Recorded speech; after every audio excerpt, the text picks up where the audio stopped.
Okay, so here we are in the fifth set for the Beginner's Racket Skills at Home series, and what we're going to be using today is the wall and the floor. So we've moved on from catching and balancing and scooping and all sorts of other things like that. We're now going to start with some hitting. So let's get started, come on.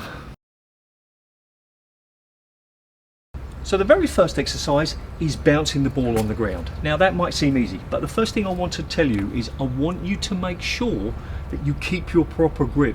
Don't change your grip to make it flat so that the racket is parallel with the ground. That's not what I want you to do. I want you to keep your proper grip. Now you can see that I've marked an area on the floor. You don't have to do this, but it focuses your mind. You should be able to keep the ball within the area. You should be able to do 20 or 30 of these. Remember, don't change your grip. Now you don't have to have that. You can do it without it. But if you do it, it'll focus your mind.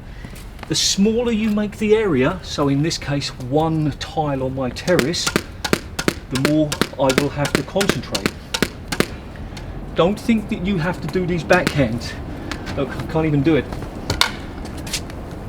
It's not something that you need to worry about doing. You won't need to do it backhand. Sorry about the train. So that's the first one, just bouncing on the floor. The variation will be in a line. So I'm not going to mark it, but I'm trying to stay within this line. And I'm just going to move along. I don't have to go far. I don't really even have to walk very much, but I have to try and move it in a line. And I'm sure you've guessed the next variation, which is in a line away from you. So you're walking towards, and then you're walking back. All these variations that you have to do to control the ball give you control on the court. The next variation is putting a racket down, or if you don't have a racket, I've got my goggles case, something on the floor. You probably guess what's coming now. I'm going to go around the ball. This is a theme in all of my beginner racket skills at home series. Straight lines and then circles. Now I've just gone clockwise. You can go counterclockwise. You can do as many of these as you want. You'll find that your forearm will be working. The next variation is through the legs. Now I've got the wrong type of clothes on because I should be wearing shorts. My objective is to bounce the ball, put it through my legs and bounce. I have to admit I'm not very good at this one. I'm going to take the ball here. See, I can't even do it. Keeps touching my legs. So just because I can't do it doesn't mean it's impossible, because it definitely is possible. But that would be a variation on bouncing the ball. One last thing to tell you about bouncing the ball is the height matters. You obviously don't really want to be hitting it this high. That's not something that's going to be real. Now, you could, if you want to, get really low. Oh, not very good there. So, getting low, get really low. Now you could if you want to, you could do it with a stretched leg as if you were reaching for the ball, but that's not so important. This is harder. My floor's not perfectly level. So if you want to make that exercise a little bit harder, get lower.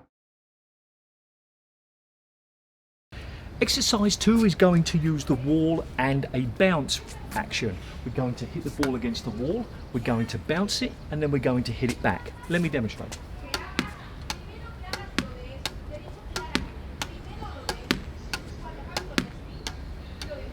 Now, the variations on those would be 2 hits, 2 bounces.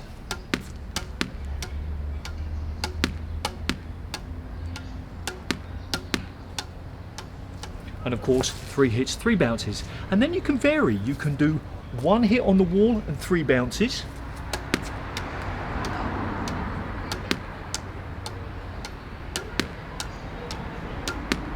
Now, the 3 bounces is probably easier with the 1 hit because it allows you to make the adjustments. And of course, you can do the opposite. You can do 3 wall and 1 bounce.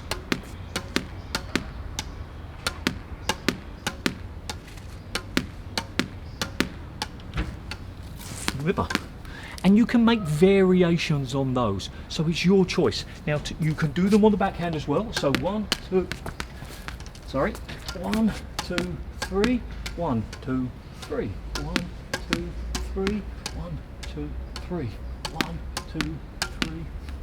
So you decide how you want to do them, what variations, whether you want to bounce once and hit once, bounce once. You can vary them to see what works for your skill level. If you find bouncing the racket allows you to manipulate the ball better, great. If you can just keep hitting the ball against the wall, well, you don't need to do this particular exercise. This is a stage that you might not need to go through. So that was exercise 2. Exercise 3 is a follow-on from the same idea. Instead of using a bounce, we're going to use the floor. So I'll start on the backhand. I'll start on the forehand. I'm going to hit the ball against the wall. It's going to come to me. I'm going to bounce it on the floor. I'm going to hit it back. Let's see what happens. Now my terrace has got terrible tiling, so there's little gaps and it bounces. Of course, you might have the same problem, and that's an ability to manipulate, to adjust to the ball, to adapt. But if you're doing this on a squash court, it should be perfectly flat. Now, just like exercise 2, where you can do 2 bounces on the racket, 1 hit, you can do the same here. You can do 1 wall, 2 or 3 bounces.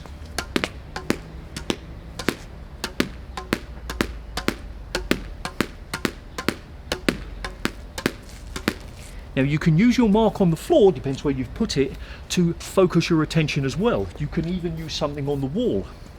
So what should be apparent here is that there are variations for you to adapt to. If I wanted to, I could put some tape on the wall, which would allow me to say, I've got to hit it in this area, it's got to bounce on the floor in a particular area. If I don't do it, it doesn't count. I have to do 25 shots. You can you can invent little rules for yourself, and I recommend doing that because it really helps focus your mind. Now, just like exercise 2, where we did 1 hit, one bounce, 1 hit, and then we did 2, we can do the same here. So 2 hits on the wall, 2 on the floor.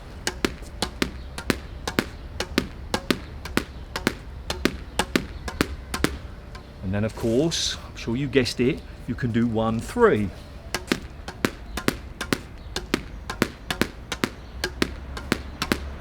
Or 3 1.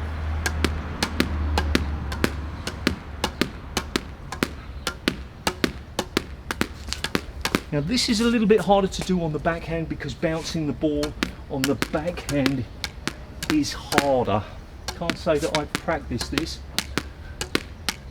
Each time I did my demonstration, now I actually hit the frame.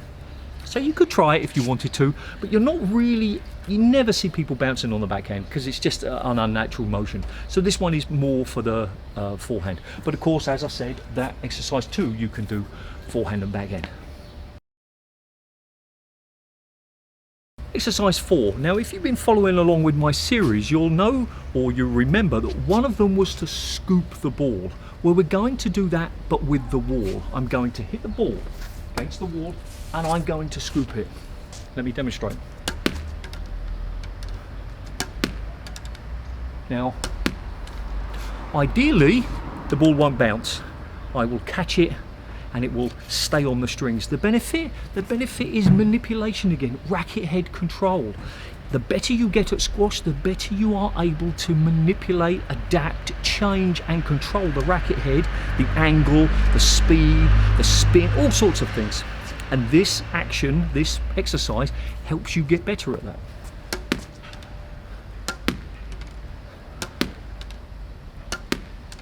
Now, I've called this a beginner exercise, and the reality is that if I were to try and do this with my left hand, now I'm right-handed, if I were to try and do this with my left hand, it's hard.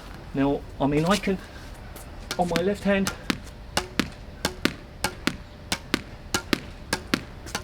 I can hit the ball. Okay, forehand and backhand, I can hit the ball with my backhand. So scooping is that stage further. That is a little bit harder, but it is a really good practice for you to do. Exercise 5 is scooping the ball from the floor. So imagine it's on the floor, you need to pick it up. That's what I want you to do. Now you'll need to get your racket underneath and scoop quite quickly. You can't do this one very slowly. It's really difficult, if not impossible, to do slowly. Now, the benefit is being able to control the racket head, being able to manipulate it. This is what these exercises are all about, manipulating the racket head. Now the follow-on from that is the bounce. Now you might need to change your grip just slightly. There we go, a terrible demonstration. It should take 3 bounces, 1, 2, 3. That's what I'm trying to do. Goes on the floor, 1, 2, 3, 4. The benefit from this is that you learn how to hit the ball and move your racket away. It is a practical exercise in being able to pick up the ball, but you want to be able to control the racket as minutely as possible, and that means when the ball's on the floor, 1, 2, 3. Now you see lots of tennis players, I don't know why tennis players do it, but they do this. They put their leg and then they bounce it. Now you can do that, but that doesn't provide you with any benefit for your squash. Here, by bouncing, you'll learn to control the ball. As always, I hope that you enjoyed those and I hope you benefited from them. Remember, you can do them as much as you want to. Use your imagination to create little games and little challenges yourself. As always, again, if you've got any questions about these or any other aspect of squash, please leave a comment and I'll do my best to answer as quickly as possible. On the screen at the moment is a subscription button. If you think my content is useful, please consider subscribing. There's also a playlist of the other Racket Skills at Home series, plus a video that YouTube thinks is a good fit for you based on what you've been watching. And remember, do something every single day to improve your squash. See ya.